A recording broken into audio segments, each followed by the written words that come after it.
Welcome back, my spooky little followers. If you're new, welcome to Spooky Little Things. This is a fun channel. But yeah, welcome back. So today I figured we'd continue on our story adventures, on our spooky stories, and continuing the great supernatural stories, by Stefan something or other. I'll put all this information down there in the description because, don't want to butcher his name. It looks way too hard for me. Anyways, so we're going to continue, like I said in the previous video, that we're going to do is continue the stories. This next one is The Armless Man by W.G. Lit, and it looks to be pretty fun. I hope it's spooky or supernatural-ish. Pretty sure it will be. So, yeah, this one is a little lengthy, so bear with me. I'm not the best reader, but it is fun, and I'm enjoying these little reads. So, yeah, let's get going. And again, I will say this, I do not own any of the rights to these stories. We're just doing this for fun. And the music that will be playing in the background, I don't own any of the rights to that either as well. They're pretty much done up by YouTube. So, yeah. That being said, let's jump in to our spooky little story time. The Armless Man by W.G. Lit. I first met Bob Masters in the hotel at a place called 14 Streams, not very far from Kimberly. I had for some months been trying to find gold or diamonds by digging holes in the valley. But since this has little or nothing to do with the story, I pass by my mining adventures and come back to the hotel. I came to it very readily that afternoon, for I was very thirsty. A tall man standing at the bar turned his head as I entered and said good day to me. I returned the compliment, but took no particular notice of him at first. Suddenly, I heard the man saying to the barman, "I'm ready for another drink." That surprised me because his glass was still 3/4 full, but I was still more startled by the action of the barman, who lifted up the glass and held it whilst the man drank. Then I saw the reason. The man had no arms. You know the easy way in which Englishmen chum together anywhere out of England, whilst in their native country nothing save a formal introduction will make them acquainted. I made some remark to Masters which led to another from him, and in 5 minutes' time we were chatting on all sorts of topics. I learned that Masters bound for England, and had come in to 14 Streams to catch the train from Kimberley, and having a few hours to wait, had strolled up to the collection of tin hunts, calling itself a town. I was going down to Kimberley too, so of course we went together, and we're quite old friends by the time we reached that city. We had a wash and something to eat, and then we walked around to the post office. I used to have my letters addressed there, Post Resonate, and call it for them when I happened to be in Kimberley. I found several letters, one of which altered the whole course of my life. This was from Messrs. Harvey, Filson, and Harvey Solicitors, Lincoln's Inn Fields. It informed me that the sudden death of my cousin had so affected my uncle's health that he had followed his only son within the month. The senior branch of the family beginning thus extinct, the whole of the entitled estates had devolved on me. The first thing I did was to send off 2 cablegrams to say that I was coming home by the first available boat, one to the solicitors, the other to Nancy Mildred. Masters and I arranged to come home together and eventually reached Cape Town, where we had considerable trouble at the shipping office. It was just about the time of the year of when people who live in Africa to make money come over to England to spend it, and in consequence the boats were very crowded.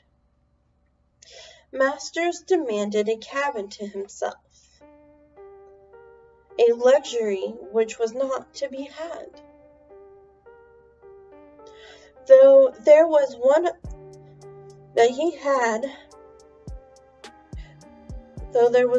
that he and I could share. He made a tremendous fuss about doing this, and I thought it very strange, because I had assisted him in many ways which his mutilation rendered necessary.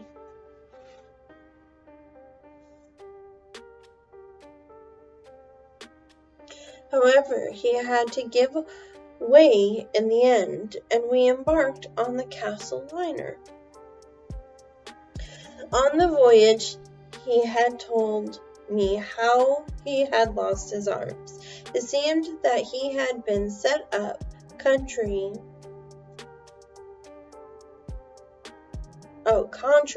on some government job or other, and had the ill fortune to be captured by the natives.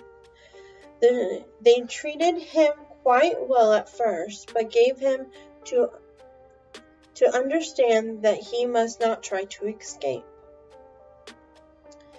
I suppose that to most men such as a warning would be a direct incitement to make the attempt. Masters made it and failed. They cut off his right arm as punishment. He waited until the wound was healed and tried again, and again he failed. This time they cut off his other arm. "Good Lord," I cried, "what devils!" "Weren't they?" he said. "And yet, they were quite good-tempered chaps when you didn't cross them." I wasn't going to be beaten by a lot of naked natives, though, and I made a third attempt.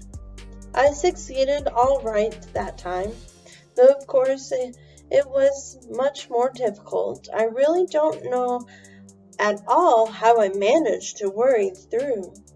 You see, I could only eat plants and leaves and such fruits as I came across, but I learned as much as I could of the local bounty in the intervals. Was it worthwhile? I asked. I think the first failure and its results would have satisfied me. Yes, he said slowly, it was worthwhile. You see, my wife was waiting for me at home, and I wanted to see her again very badly. You don't know how badly. I think I can imagine, I said, because there is a girl waiting for me too at home.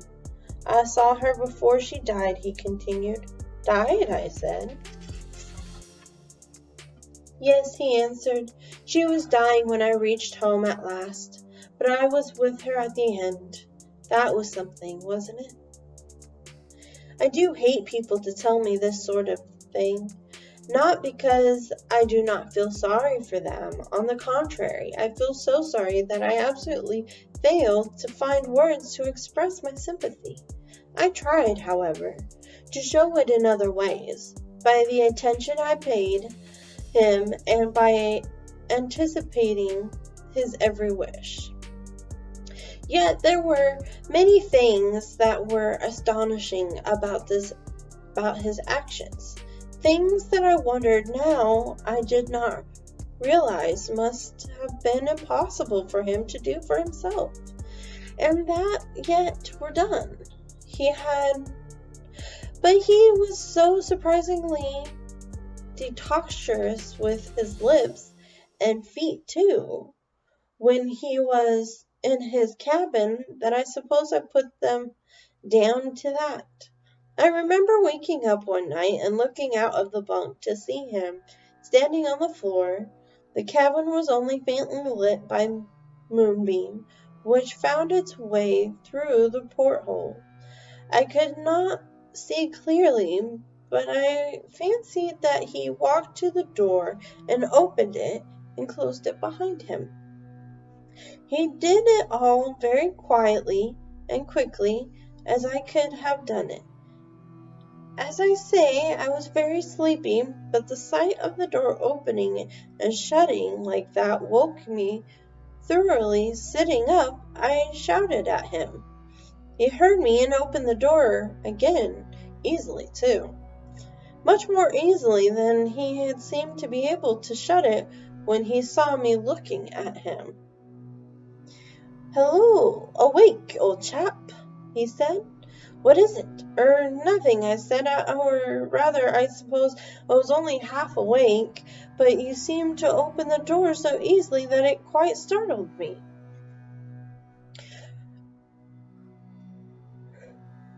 But I worried over it. The thing bothered me because he had made no attempt to explain. That was not the only thing I noticed. 2 or 3 days later we were sitting together on deck. I had offered to read to him. I noticed that he got up out of his chair. Suddenly I saw the chair move. It gave me a great shock, for the chair twisted, apparently of its own volition.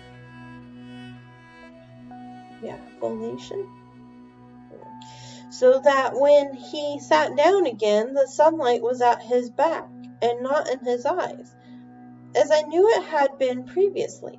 But I reasoned with him and managed to satisfy myself that he must have turned the chair around with his foot. It was just possible that he could have done so, for it had one of those light wicker work seats. We had a lovely voyage for 3/4 of the way, and the sea was as calm as any duck pond. But that was all altered when we passed Cape Finisterre. I have done a lot of knocking about on the ocean, one way and another, but I never saw the Bay of Biscay deserve its reputation better. I'd much rather see what is going on than be cooped up below, and after lunch I told Bob I was going up on the deck. "I'll only stay there for a bit," I said. "You make yourself comfortable down here." I filled his pipe, put it in his mouth, and gave him a match. Then I left him. I made my way up and down the deck for a time, clutching hold of everything handy, and rather enjoyed it, though the waves drenched me to the skin. Presently I saw Masters come out of the companion way and make his way very skilfully toward me. Of course it was fearful dangerous for him. I staggered toward him, and putting my lips to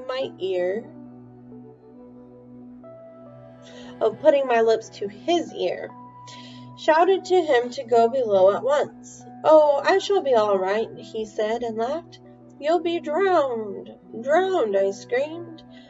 There was a wave just now that, well, if I hadn't been able to clench on with both hands like grim death, I should have gone overboard. "Go below." He laughed again and shook his head. And then what I dreaded happened.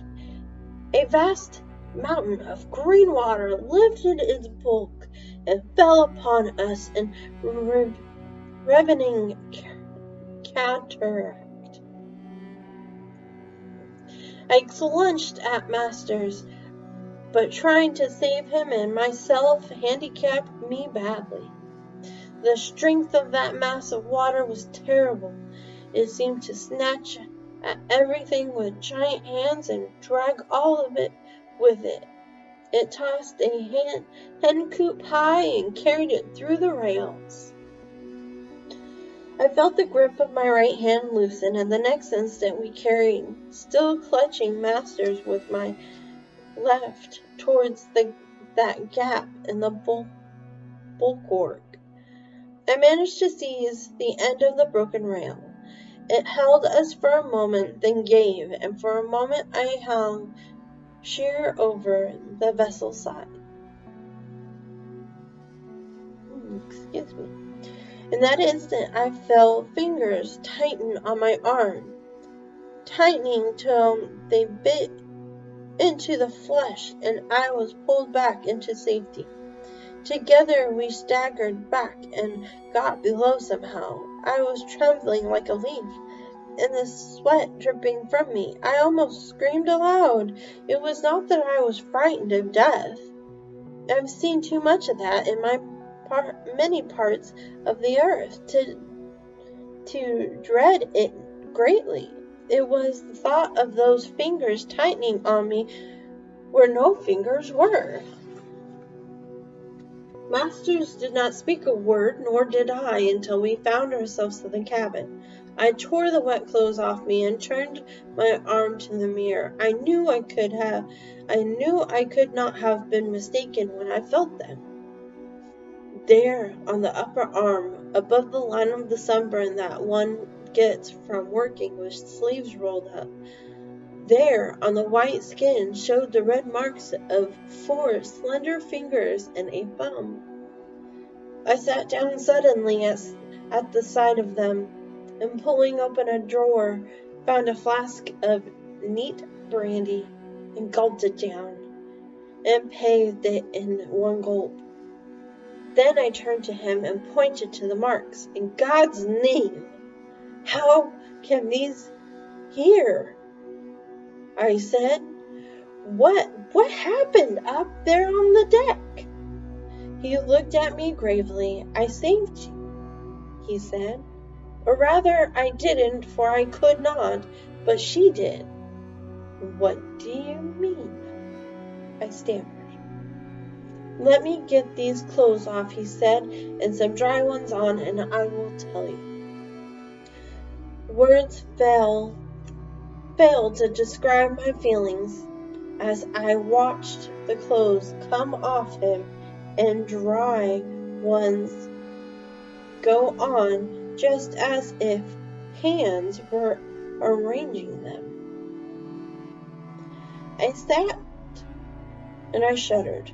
I tried to close my eyes, but the weird, unnatural sight drew them as a lodestone. A lodestone?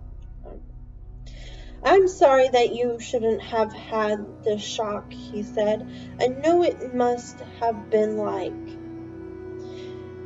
Though it was not so bad for me when they seemed to come, for they came gradually as time went on." "What came gradually?" I asked. "Why, these arms." "They're what I'm telling you about. You asked me to tell you, I thought. Did I?" I said. I don't know what I'm saying or asking. I think I'm going mad, quite mad. No, he said, you're as sane as I am. Only when you came across something strange, unique, for that matter, you are naturally terrified. Well, it was like this. I told you about my adventures with the natives up country. That was quite true.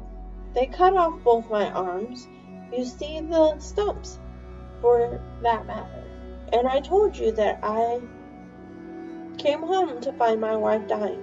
Her heart had always been weak. I've known that.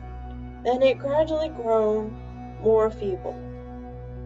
There must have been, indeed there was, a strange sort of telepathy between us. She had had fearful attacks of heart failure on both occasions when the natives had mutilated me. I learnt on comparing notes. But I had known, too, somehow, that I must escape all costs. It was the knowledge that made me try again after each failure. I should have gone on trying to escape as long as I had lived, or rather as long as she had lived. And now I knelt beside her bed, and she put out her arms and laid them around my neck. So you have come back to me before I go, she said. I knew you must because I called you so. But you have been long in coming, almost too long. But I know I had to see you again before I died. I broke down then. I was sorely tired. No arms even to put around her. Darling, stay with me for a little while. Only for a little while, I sobbed. She shook her head feebly. It is no use, my dear, she said. I must go. I'll come with you, I said. I'll not live without you. She shook her head again. You must be brave, Bob. I shall be watching you afterwards just as much as if I still lived on earth. If only I could give you my arms. A poor weak woman's arms, but better than none, dear.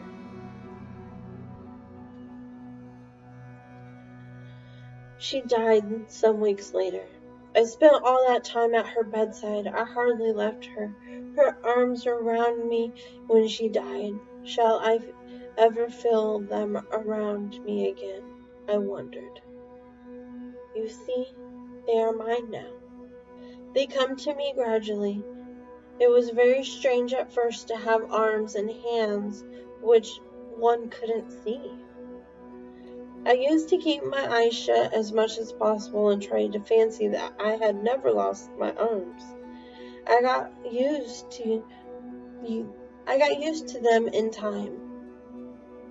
But I've always been careful not to let people see me do things that they would know to be impossible for an armless man.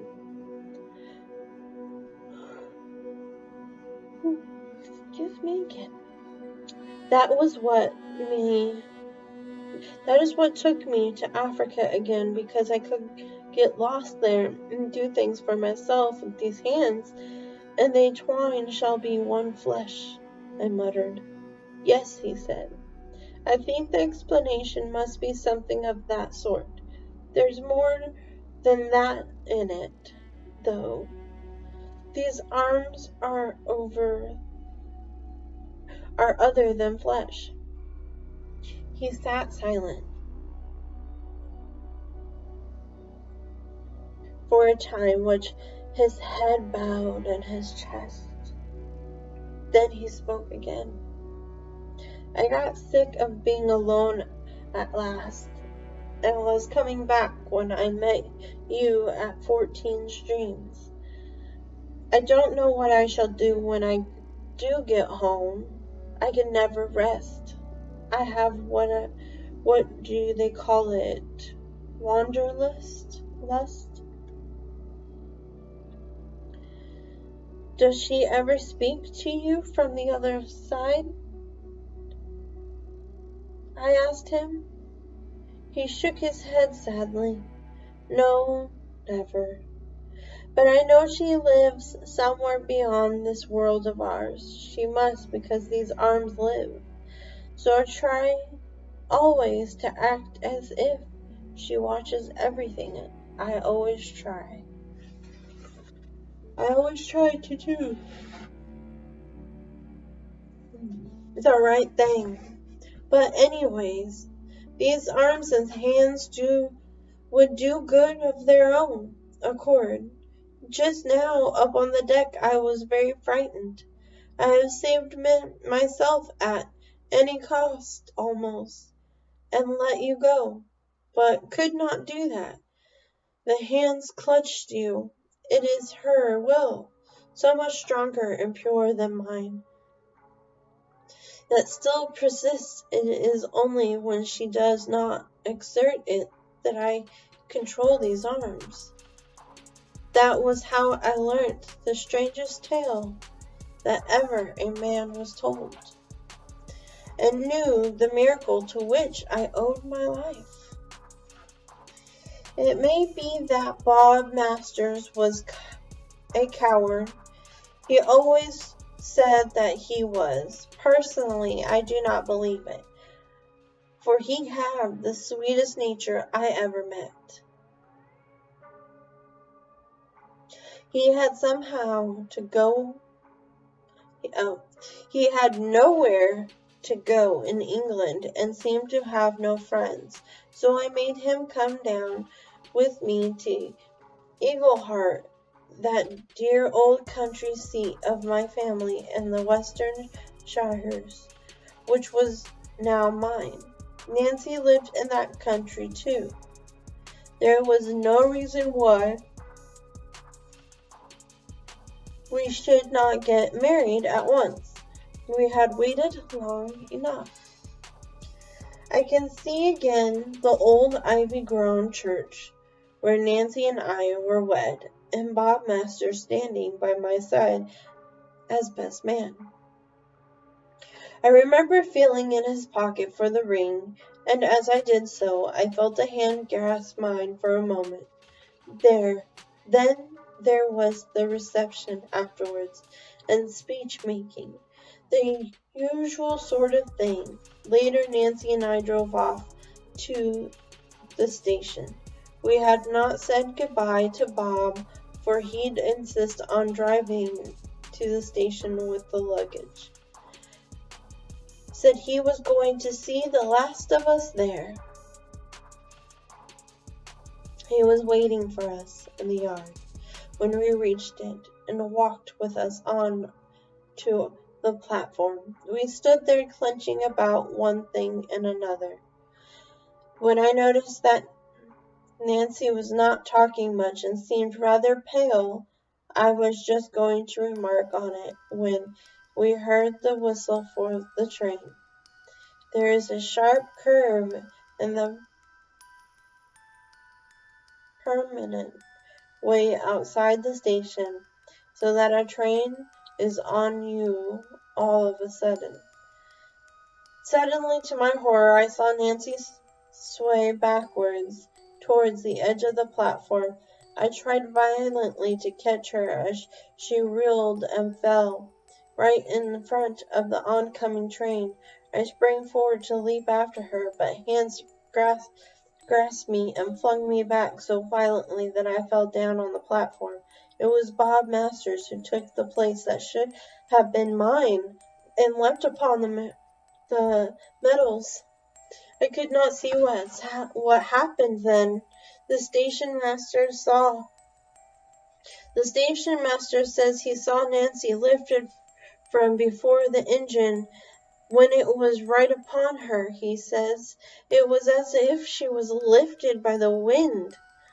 She was quite close to the masters, near enough for him to have lifted her, sir. If he had had arms. The two of them staggered for a moment and together fell clear from the train. Nancy was little the worse for the accident, bruised, of course, but poor Masters was unconscious. We carried him into the waiting room, laid him on the cushions there, and sent hot foot for the doctor.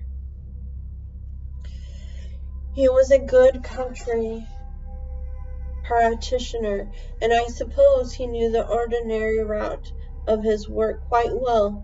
He focused about, he hummed and hawed a lot. Yes, yes, he said, as if we were trying to persuade him, shocked, you know.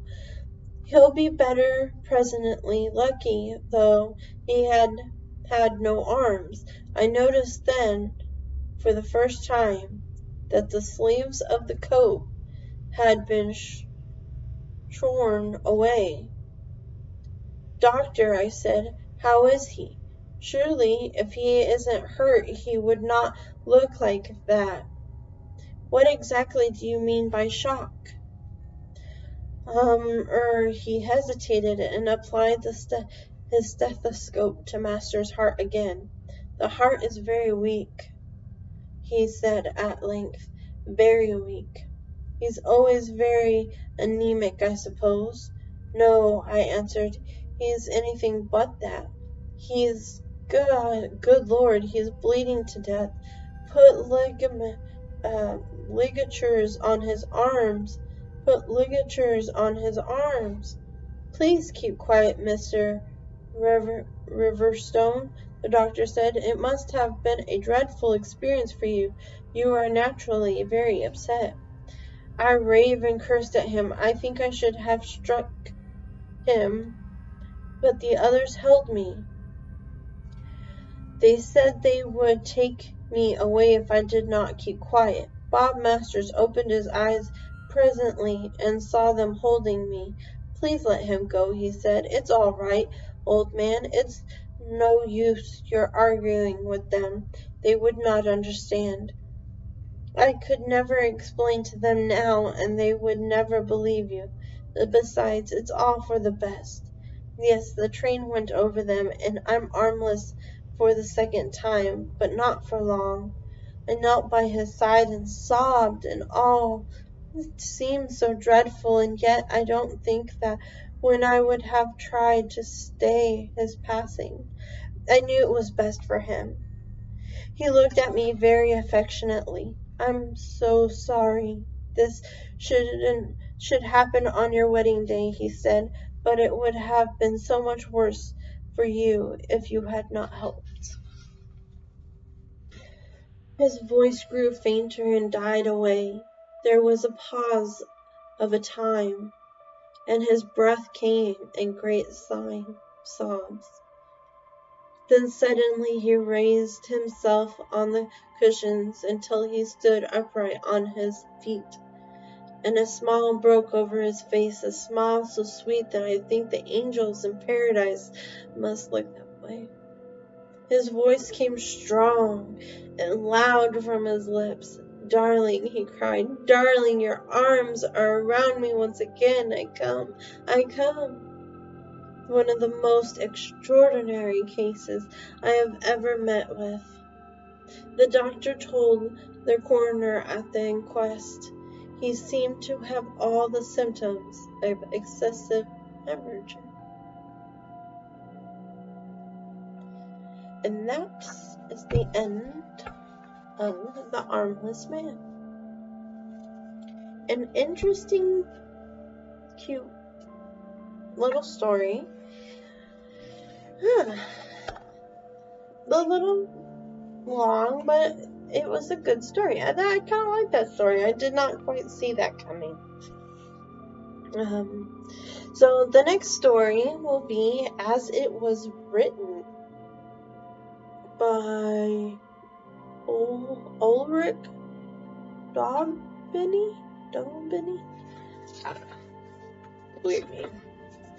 This one is a little long too, so that one will make a good story.